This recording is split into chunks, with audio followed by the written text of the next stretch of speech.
And welcome to all of you who are live streaming and who are joining in as replay. It's a fabulous morning, and it's great to be here. And actually, this is the first time I've been in this room with all of you since exactly 2 years ago this weekend. That is when COVID lockdown started. So this is momentous for me, and to be here without my mask on. Before I get started, I want to add one other item to the activities list that didn't make it into the announcements, and that is that next Saturday afternoon at 3:30, you are all welcome to join if you'd like. We are going to do an energy clearing and an energy reset at our office. Part of the office is being returned to the rental company. So, we are consolidating down to a smaller space.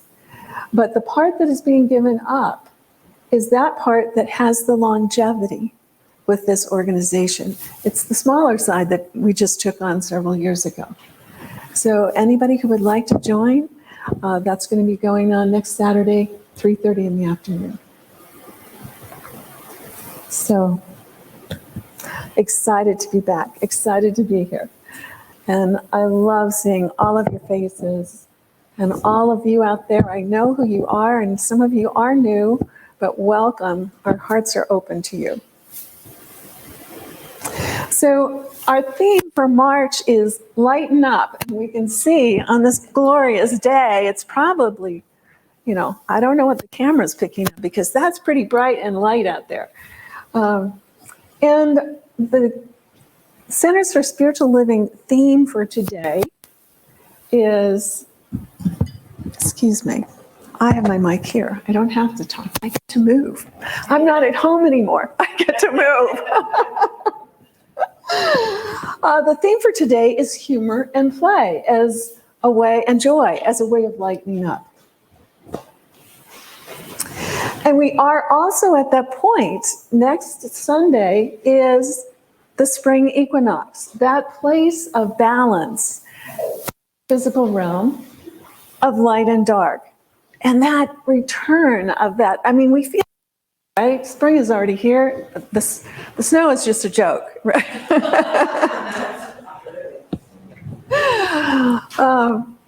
We can feel that, resurgence coming forward. And so, in part, let's talk about balance as part of that lightening up, because sometimes, we just sort of get, like so much is going on in the world, whether it's in our family life, our work life, out in the bigger world, that really can feel like an anchor, right? Pulling our hearts down, pulling our thoughts down. And the theme is Lighten Up. So how many of you remember Back to the Future, that trilogy of movies? My son was in elementary school at the time. I can't tell you how many times we watched that. I think we have the scripts memorized. Although first and third were our favorites. We weren't so great on the second. But in the first movie, Marty keeps saying, heavy. And Doc says, Marty, what's so heavy in the future? Is there something wrong with the gravitational field of the Earth? And here we are about lighten up. So another way of saying this is, when we say to someone, hey, get a life, hey, lighten up. But it's more than, it's our consciousness, our attitude, our joy, our heart. It's our read of the world, and not just the physical of more sunlight coming in at this point in time. So last week, Reverend Dr. Nadine chose to be very revealing, a personal disclosure. And this happens at times. If you've ever given a talk, there's times where it comes together easy, it's great. There are times where it's just like, oh, am I going to say I'm not resonating with this, or whatever happens to be going on. And she shared, well, I have my own version. So, alert here, a little personal disclosure on my side. I was asked to speak today several months ago. It may have been still late last year. And about 3-4 weeks ago, I started looking at Centers for Spiritual Living. You know, what's the theme for March? What's the topic? And it's like, play and humor. And I grew up in a serious family. This is not my home base. What do I do? Okay, universe, I see. You're playing a joke on me. Okay, I get it. You're playing with me. You know, you're stretching me. You're calling me out to stretch. We get those assignments. But then Russia invaded Ukraine. It's like, all right, you know, this is like compounded challenge here. Because when there's something like that going on in the world, we're not all happy-wappy, are we? You know, we are connected. We've talked about oneness. We know that we are not separate from life, and all life is connected at every level. Whether it's a stone, whether it's a raindrop, whether it's an animal, a fish, a human being, we are all connected.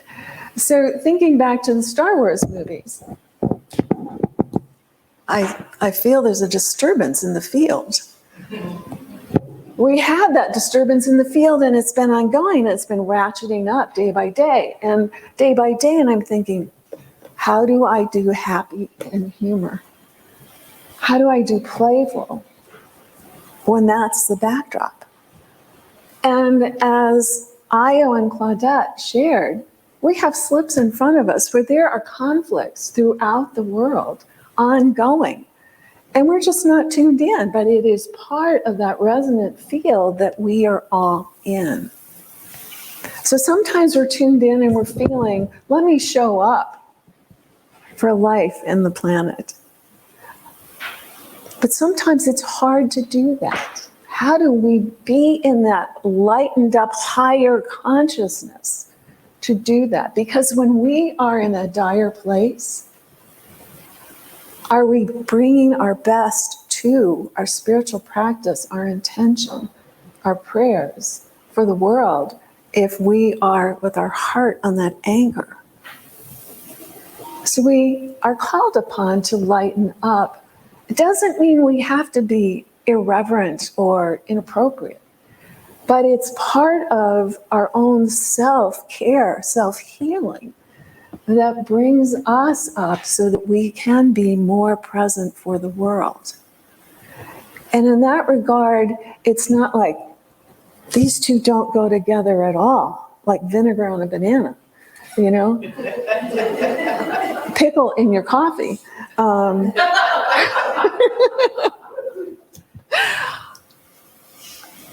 It's a place where the question becomes and.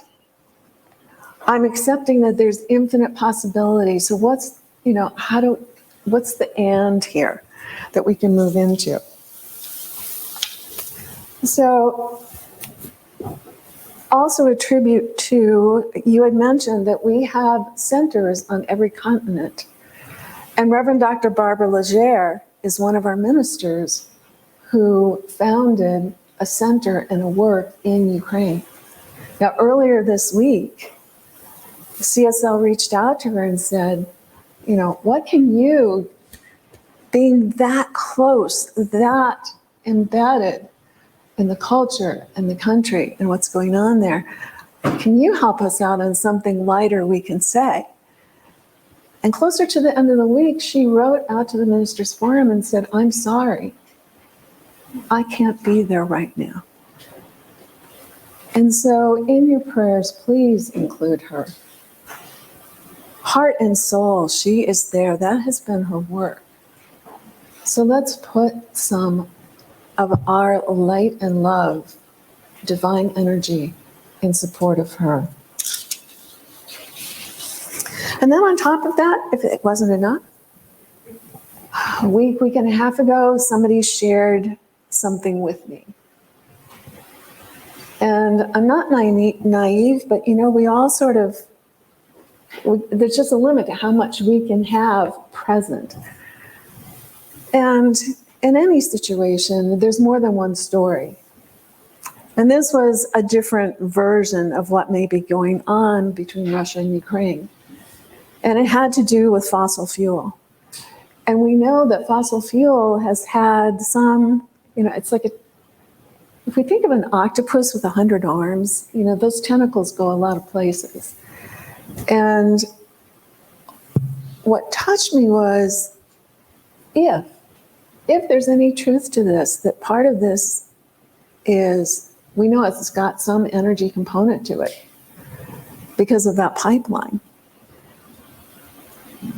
I hit a point where I felt like, how can I live so I never, ever use another drop of gasoline again or fossil fuel? And then I stepped back and I said, here's a place of oneness and entanglement that I hadn't quite taken in yet. And that is, there is nothing. We are so ingrained with that. There is nothing that we cannot, unless we were like in Outlander and jump back 200 years ago by going through a stone, that it's so pervasive. Plastic, fuel, oil is so pervasive. And I have to admit, I went to a deeper, darker place. And I was really like, I have this talk coming up, but this is the way I'm feeling. I have this talk coming up. What am I going to do? So I found myself over this past week, first of all, being very much in that witness mode. What am I going through? How do I tend to myself? And without consciously doing it, I found myself playing more Spider Solitaire than usual, binging a series on Netflix, much more music. Yesterday, as I was doing the outline, there is a genre, I have Spotify, there is a genre, and I don't know the name of it, and I can't always find it, but it's part of the belly dancing genre of music, but not the jazzy, that's very sultry and very heart. There's a lot of passion, but in a sort of quiet way. That was on yesterday for hours as I was working on this, because it gets me moving. Or salsa music, where there's certain rhythms where it just gets you moving. And movement helps. One of the best things you can do for depression is move, right? Movement helps. Even if we are connecting about something in the world, we need to be in that good place for ourselves, even if we are multisensory, actually multidimensional. And I think being able to have joy, being able to be somewhat playful in those moments is a testament to our multidimensionality, where we can be more than one-dimensional at the same time. And that's part of what our humanity is. I did not go as far as finger painting with my toes. I haven't gotten there yet. But what are we taught as people? Even from maybe middle school age, we start to hear, don't act like a child. When I think of play, I think about children, where there's that energy, there's, it's just spontaneous, everything's moving, flowing, and it's constantly going on to something else. It's about exploration, playing pretend. How many of us played pretend when we were kids? Typically like doctors and nurses, or maybe we pretend that we're, a gold medal athlete or whatever, right? Or karaoke, we're pretending we're a famous singer. How many of us still play pretend? Not one hand. Okay. The reason I ask is because let's think about this teaching. When we go into spiritual mind prayer, affirmative prayer, we are claiming something different than the existing, something that we are not in this moment. And part of what we can do is, fake it till you make it. What is that? That's pretending. There is a creative component to pretending that is part of the creative process. But we've forgotten to do that. And so when we want something that we don't have, do we focus on what we don't have, or do we start to invent that mental equivalent and go visit it? What it smells like, what it feels like, what it looks like, what the temperature is that day, right? That's a way of pretending as adults. And it's creative. It's part of that creative process. So going back to Marty and Doc, there's a big body of work coming forward in the world of collective trauma. And there are some notables in that field, one of whom is Thomas Uhl of Europe. And what we know now about trauma, and we all get traumatized. We've been traumatized by the news cycle. We've been traumatized by the images coming in, that war being front and center every time we go through our news cycle. But what happens is humans get stuck. They get frozen. The pain is so overwhelming that they become numb. And to some extent, that may be true of all of us. So let's recognize that when that happens and go into that self-care that includes what can we do to bring ourselves up. Not forgetting. Now, we always have that point of confusion about conditions, because Ernest said, turn away from conditions. That doesn't mean we ignore them. Because when we ignore something and pretend it doesn't exist, we're suppressing it, and that doesn't heal. So how do we bring that together, those multiple parts of ourselves, where we have that concern and pain about something in the world and that need to be in self-care? Spiritual bypass, we often do. Oh, it's all God, it's all good. I can't wrap myself around that and think about some of what we're hearing right now. And that, again, is sort of ignoring it, because we don't want to be in discomfort. My goodness, we have a state that is passing laws that says we cannot talk about racism because we don't want white people to be in discomfort. That is a level of trauma and fear that is playing out in a big scale, because we don't feel comfortable feeling and also know how to lighten up. Creatives and problem solvers and people in business, when they get stuck with they're working on something, and it's like, it's just not coming together. There's something missing here, or the composition isn't right. I don't know what to do. What do? Pause button. Go out, do something different, play, get physical.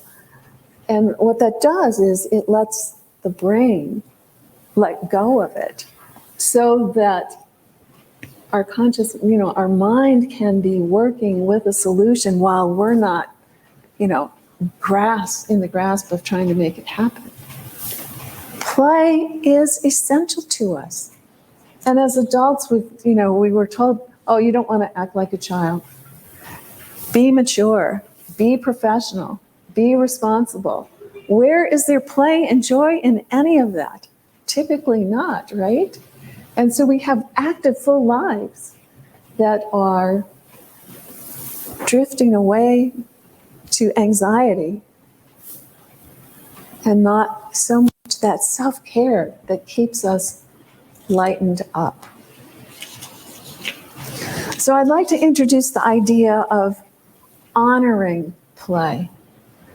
Not the wild, crazy play that does feel inappropriate given the emotional tenor of a situation, but honoring play, that play that we do, that we can do as self-care, and bringing our own consciousness up, our spirit up, so that we can be in service at a greater level.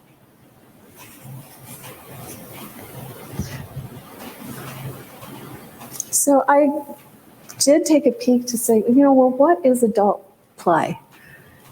We don't play like we did as children. What does adult play look like? And there's a lot of ways of defining it. The most simple that I came up with was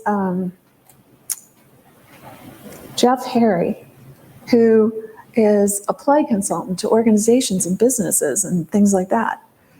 And what he said was, play is, hold on, I'm searching for it here.